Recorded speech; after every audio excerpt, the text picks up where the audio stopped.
Hey everyone, thanks for joining the Future Proof podcast. My name is Alex Mysinek. I am joined here by Zeev Wexler. He owns the company called Viacry. We're going to go and what the business does and what they're about, and we'll have a great conversation. So, Zev, thanks so much for joining me today. A pleasure, Alex. Thank you for having me. Yeah, so why don't you introduce Viacry? Great. So, Viacry is a company I co-founded about 4 years ago. AI is changing our lives. And I kind of got to know AI around 2018 during another business that I own. I understood how powerful AI is, and I understood that I look at AI, Alex, and I'd love to hear your opinion on it. AI is like the internet times the smartphone squared. So AI is a big, big paradigm shift.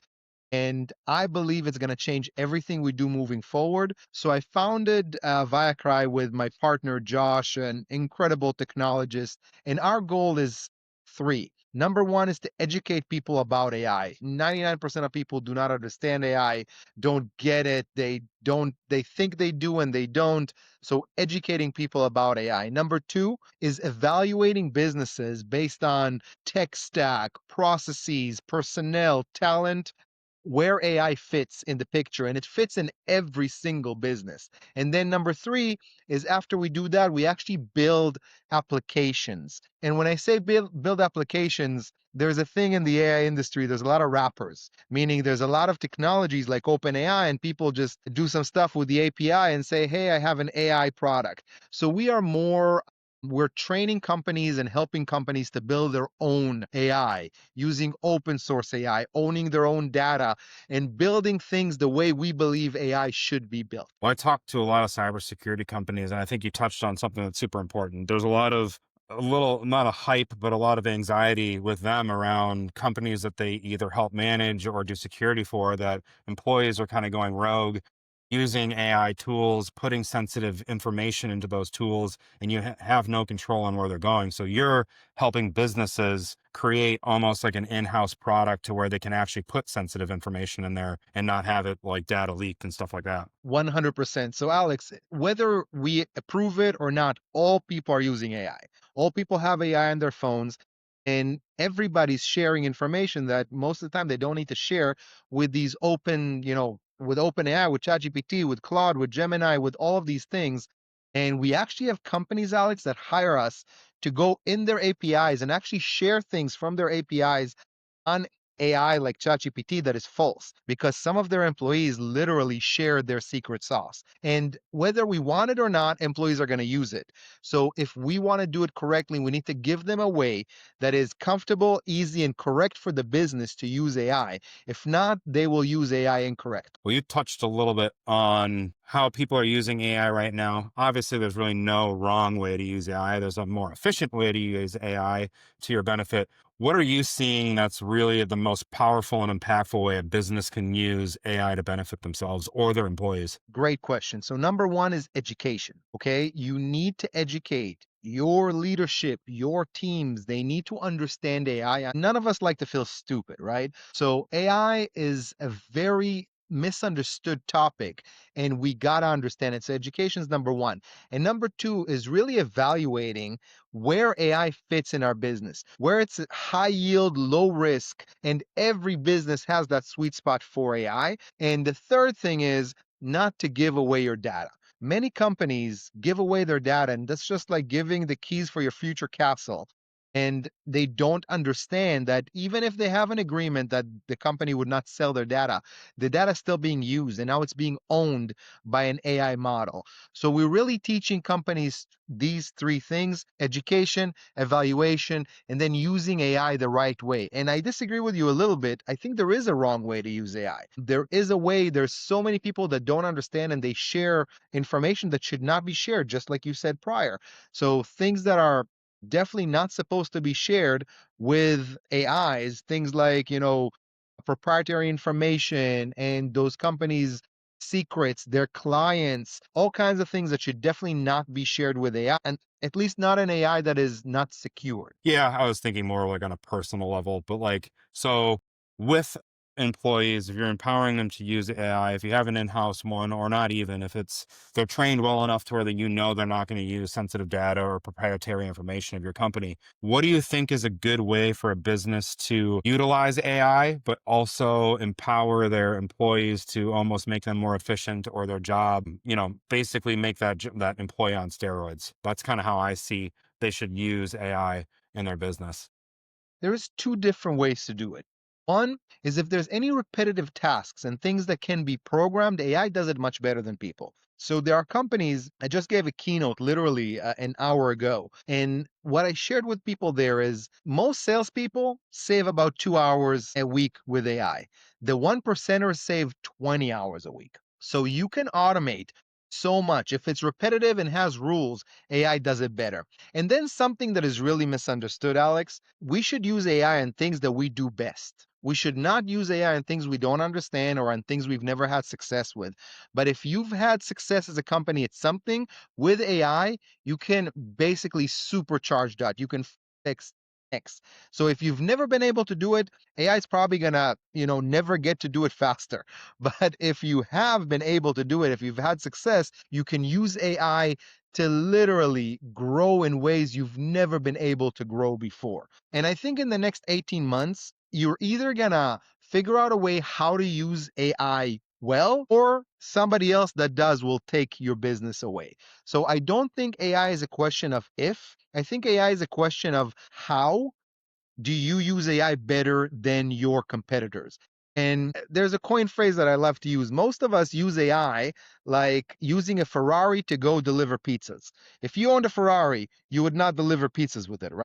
That's how most people use AI. If you have a Ferrari, it's meant for the racetrack. It meant to win you races. So 99% of us are really not using AI correctly at all. And that's what we help with Viacry. We help them figure out where AI belongs and where it doesn't, how to bring it inside your tech stack, how to bring it inside your processes, and how to make sure you don't shoot yourself in the leg with AI. Because let's say this, I'm not a biologist, right? I don't know much about biology except what I learned in high school. If I'm going to use AI now and ask AI, how do I dissect biology of a dolphin and how does it connect to an orca? Okay, it might spit out something really cool. That's what we call shiny crap because we think it's cool, but a specialist, a biologist, would look at it and laugh because it's ridiculous. So we got to understand AI hallucinates. Do you understand AI hallucination, Alex? Absolutely. Happens a lot. So basically, it's actually the best part of AI. People hate on it, but if you ask a child something he doesn't know, the child uses its imagination. If AI doesn't hallucinate, AI is literally a copy paste tool on a grand scale. But hallucination is great as long as you control it. There are certain things we cannot hallucinate with. So that's where you kind of give boundaries and also know what you're doing. Because if you do something within your business, you've had experience, you know what it is, so you can easily figure out where hallucination happened. But if we're using AI and things you don't even know, then a lot of mistakes can happen and you can literally shoot yourself in the leg. Well, I think you also, when you said a company should be using AI for something that they're really good at. They know how to, how it operates. And like you just touched on there, but also what I think too, that's going to happen and what I'm afraid of happening is people use it so much on things that they don't know anything about. They're almost going to stop being creative and learn new things and just rely on AI to do all of that. And then we're going to have a world of just lackluster creativity people that are just, relying on this AI model. So how you touched on it, it's utilizing AI to really generate and excel things that you're really good at, and then learn something that you don't know, learn that really well, master it, and then use AI to kind of help, complement that. I think that's really well insight on that. So, AI is an amplifier.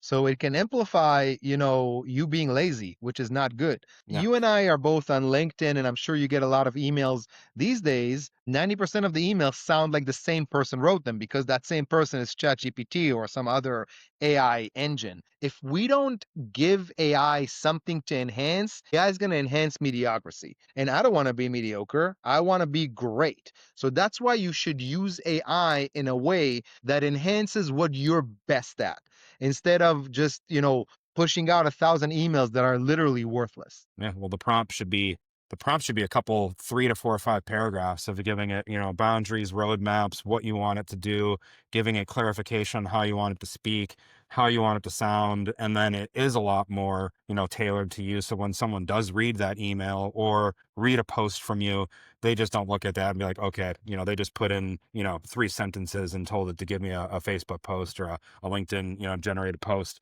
What I do a lot with some clients is I'll actually jump on an interview with them like this. It's kind of a podcast style, and we will literally talk for an hour, hour and a half about their business, things that they like, things that they enjoy, things about the business that, they've excelled in or done for their clients. And I take that transcript and I make a lot of written word posts for them like that with very good, guardrails, and they love it because they don't have to sit down and really think about a post in too much detail when we just talked for an hour and now we have almost a month full of content for them. So I could not agree more. We came up with nine, and I can even share it with your audience if you'd like, but we came up with 9 steps for prompting. And 3 of them are crucial, and you should do it in every prompt that you do. And then you should also never, ever, ever take the first thing that comes out. And I love to kind of cross check different AI engines because they all act differently. So, number one is give a hat. Okay. So, tell your AI how to act. Okay, so instead of telling your AI, hey, edit this, act as an award winning editor in this line of business. So, and you can give it a lot of hats. You can tell it, act as this and this and this. For instance, if I'm going to generate like an image right now for social media, then I'm going to tell an AI, act as a, mid journey prompt expert and as an Instagram, algorithm expert and as a whatever artist and create this for me. So giving it the hat is like number one that everybody should do every prompt. Number two is letting it know who your target market is. Okay. We speak differently to different people, and AI has such a broad lens, you got to focus it as much as you can. So give it a hat and then tell it, I'm speaking to VPs of sales in, big companies, or, you can go as deep as you want, whatever industry. And then number three is you got to define a victory for the AI, what it is you're trying to achieve. Now, sometimes, like in baseball, we have second base, third base, and a home run. So you can do all of them, but you got to do these 3 things in order for a prompt to be good. I think you need to do more, but at minimum, any prompt that I do, I use these 3 things. And then there's so many different engines out there. So everybody's using ChatGPT, right? ChatGPT to me is like a guy, okay? It's like a very confident guy that tries to shortcut everything. So that's ChatGPT. Claude, on the other way, to whoever here that uses Claude, is a little bit more feminine. It's a little bit more long-winded. It does things differently. And then I love using things like Notebook LM. Have you ever used Notebook LM, Alex? absolutely. I love it. It's a really good research tool. It's great because then you can take stuff. Let's say you and I are working together, and you can take 5 of these conversations that you and I had, put them in Notebook LM, then put some other things that I wrote, and then take Notebook LM to use all of that knowledge to create what it is that the content that you're creating. And you can use it in so many different ways, but use different engines. And, it's not about AI, is not about fast. I think a lot of people think AI is only about fast. AI is not about being efficient, it's more about being effective.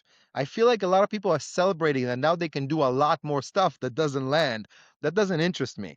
I want to do stuff that lands. And for that, you need to give your experience, your knowledge, who you are to the AI so the AI can enhance that and not just make you sound like everybody.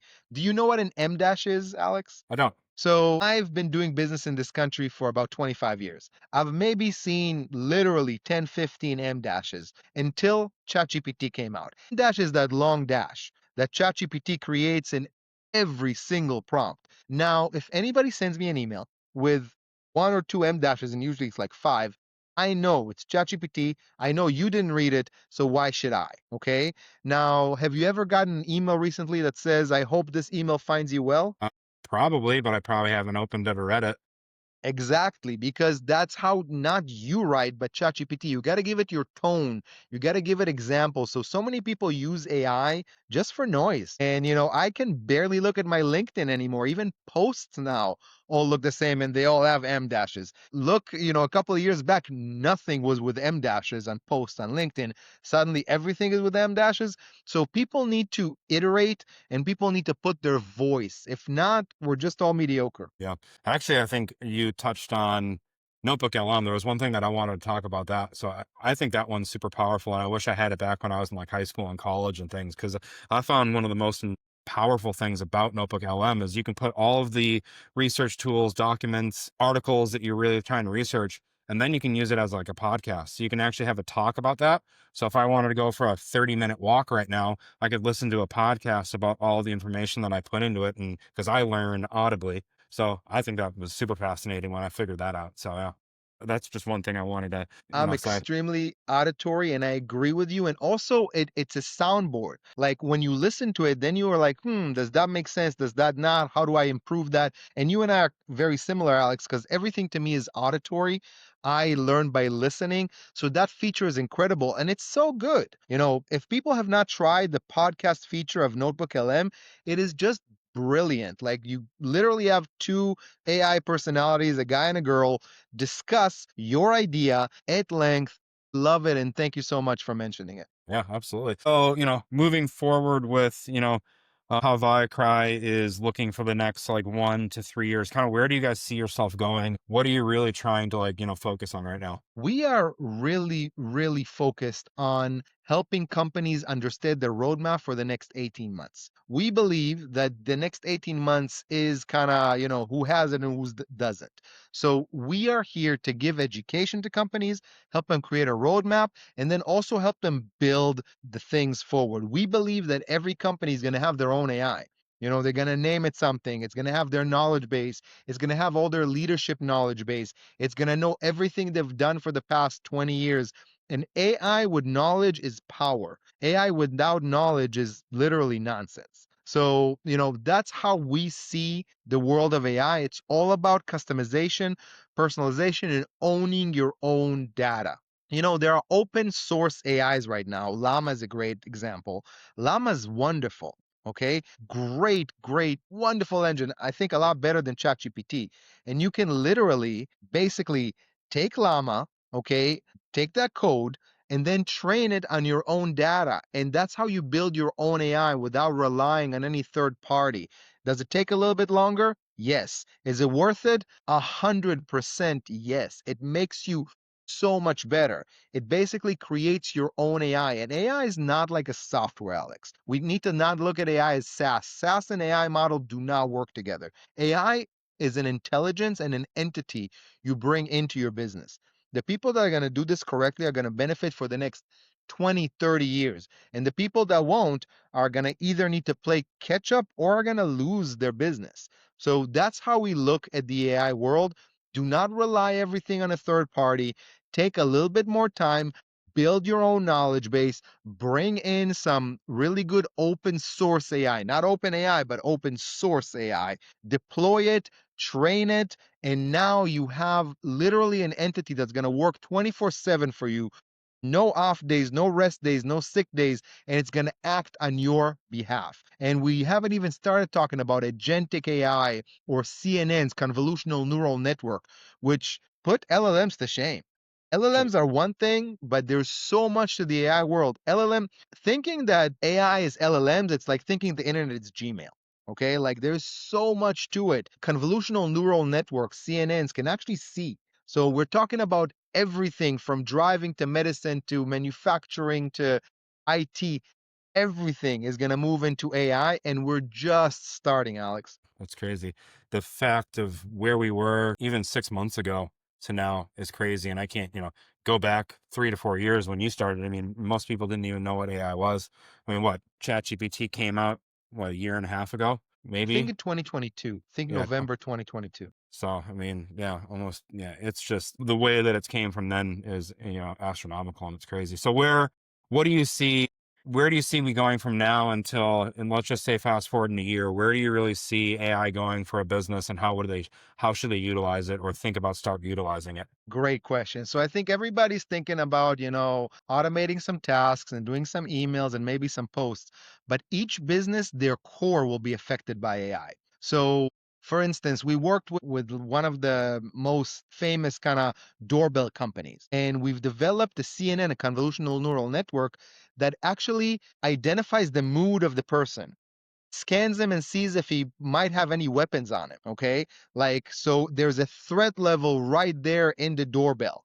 Now, think about a restaurant. Let's say, do you have a favorite restaurant, Alex? Former chef, so yeah, for sure. Ooh, wonderful. So I have a favorite sushi place in Sarasota, Florida that I love. Every time we're in Sarasota, my family demands to go there and I have no problem. Now, let's say that, I've been there so many times and now I'm a member. So let's say I approve for them for CNN to actually read how hungry I am when I walk in.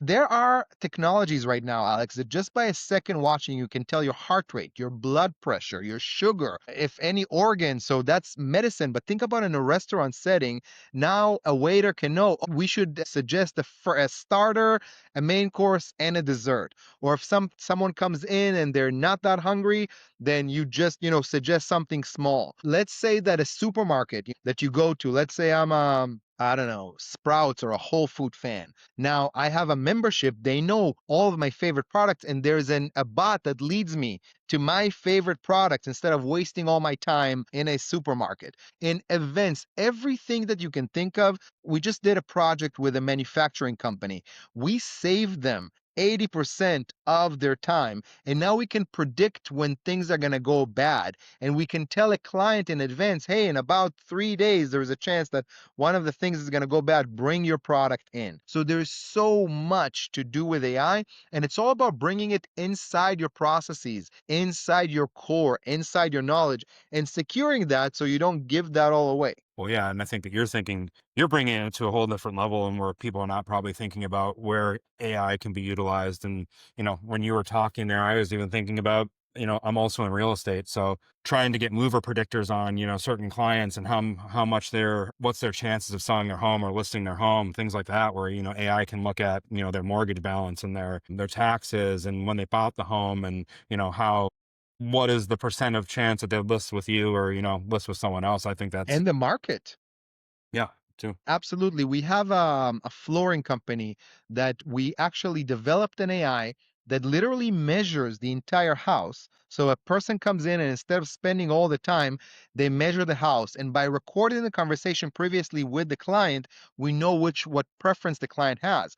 So literally within 10 minutes of the person coming in the house, they can see how their house can look like. They can see the cost of the material and they can have choices of like, from the least expensive to the most expensive based on their preferences. So there's so much. AI is going to change how we all do our business, from real estate to insurance to manufacturing to medicine. There's not going to be any drivers in a few years. Like literally, there's not going to be any drivers.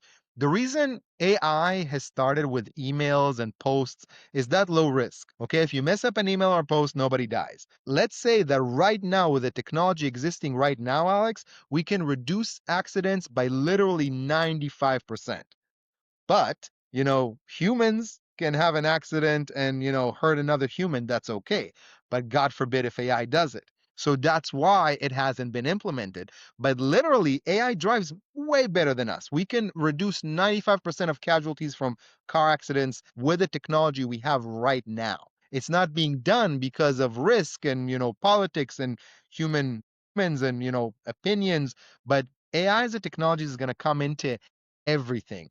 In 3 years' time, mark my words, there will not be any physician that does a physical without an AI convolutional neural network right next to him. The doctor's not going to lose the job, but the CNN is basically going to measure everything so quickly and give such a picture to the physician that it would take him a 60-minute, physical to do, if that makes sense. Yeah, that's crazy. I'm super excited for what's going to be coming next. So, with your experience, I know that you have a marketing background as well. So, if there's a marketing agency or someone that's starting a marketing agency right now, how would you be utilizing AI right now to help benefit your clients or, the marketing agency to be more efficient, or some cool way that you guys are utilizing it right now? Wow. Almost every process in a marketing agency can use AI.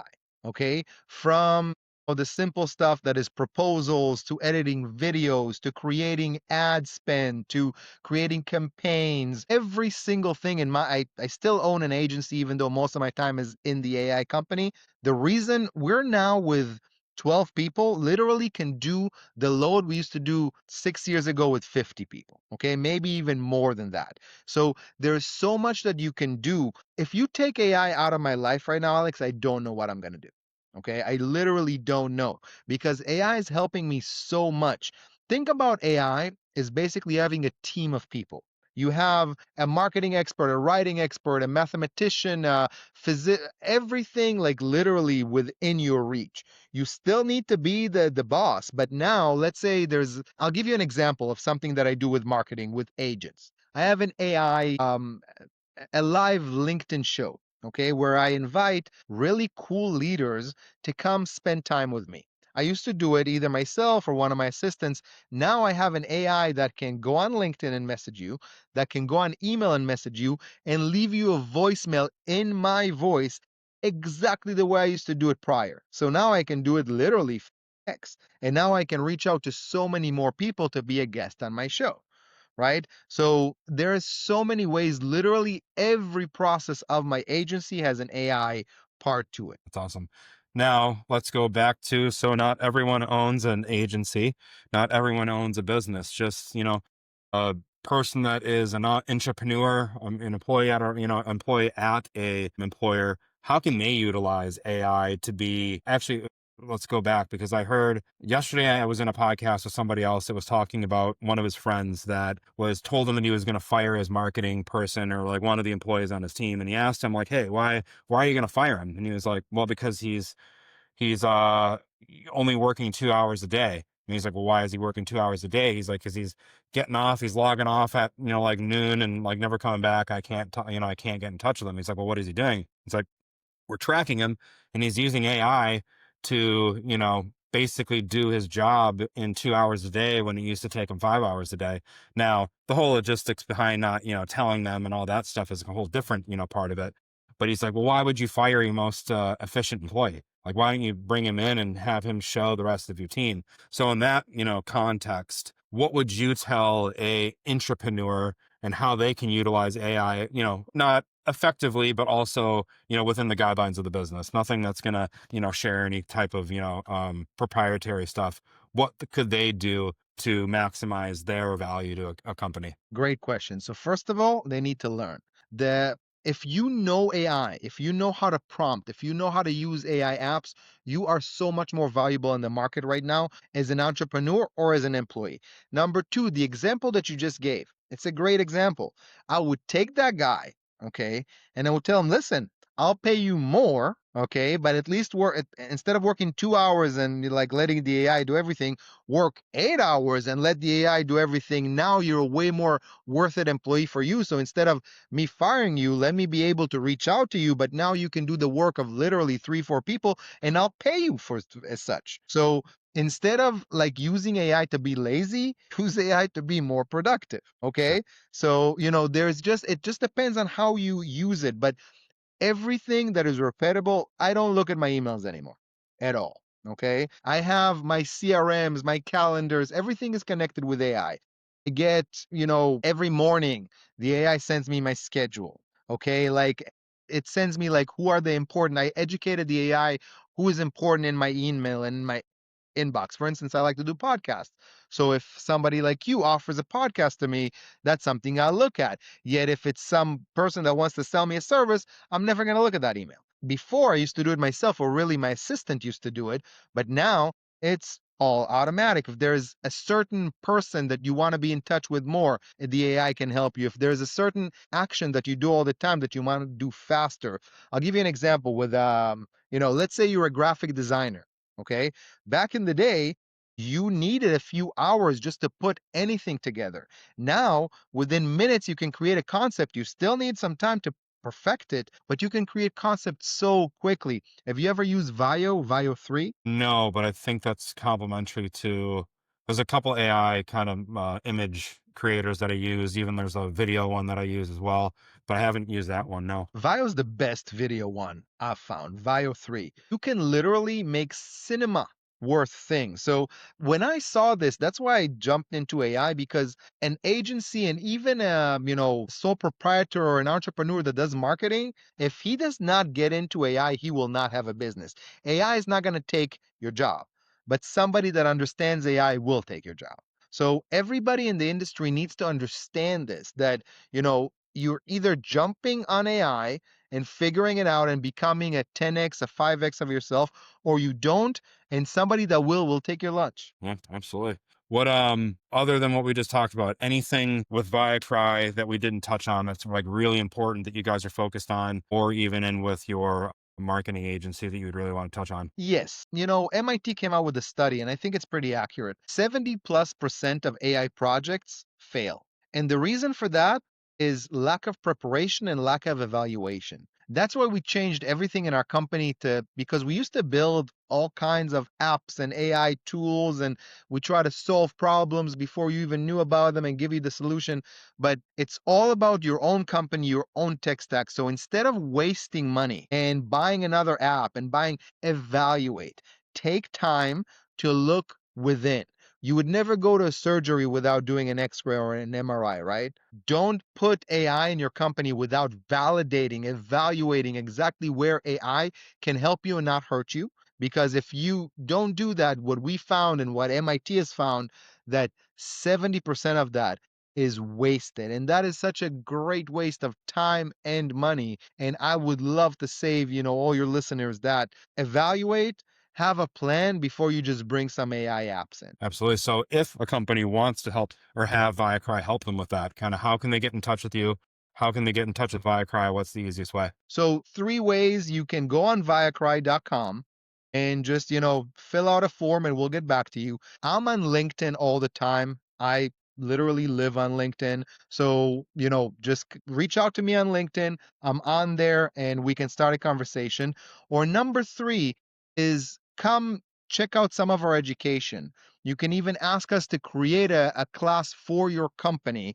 So those are the main three ways that you can reach out to Viacry. I urge to everybody, it all starts with education. Viacry or not Viacry, educate yourself, invest in yourself. AI is the difference maker. Okay. If you are going to be a proficient AI, expert, you're going to be invaluable for the market. You're going to raise your value by 3, 5x. And if you don't, your days are numbered. I don't know even how to put it in more direct ways. AI is going to change everything. If you knew everything about what the internet's going to be and what the smartphone is going to be, you would probably act upon it, right? Like I told you before, AI is the internet times the smartphone squared. Okay? It's literally that big. Yeah, it's crazy. That's why I'm putting so much time and effort into AI and everything like that. And I think everyone else should. So I think this episode is definitely going to help them with that. So I really appreciate your time. It was a pleasure speaking with you, and we'll talk soon. Talk soon. Bye, Alex.